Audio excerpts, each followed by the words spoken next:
राम राम शेतकरी मित्र, मी तुमचा शेतकरी मित्र दौलत बारापात्री यूट्यूब चॅनल तुमचं स्वागत करत आहे. सोयाबीन झालं कंबरला. आता सोयाबीनला फवारणीची गरज आहे. पांढरी माशी वाढली, आळी वाढली, काय आहे ते पडलं समजा. ते कंबरला आहे, कुठं मांड्याला आहे, कुठं टोंगळ्याला आहे, पण सोयाबीनला फवारणीची अत्यंत गरज आहे. आणि आता आपल्या शेतकऱ्याला धोका कोणता? सापाचा, विंचूचा, काय जनावराचा सोयाबीनमध्ये धोका.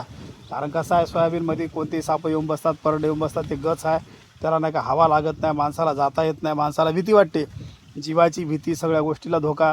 त्याच्यामुळं आपण काय करायचं, आपल्या जीवाला आता फवारणी तर मारणं गरजेचे आहे. आपण ड्रोननं मारू शकत नाही, प्रत्येक शेतकरी मारू शकत नाही.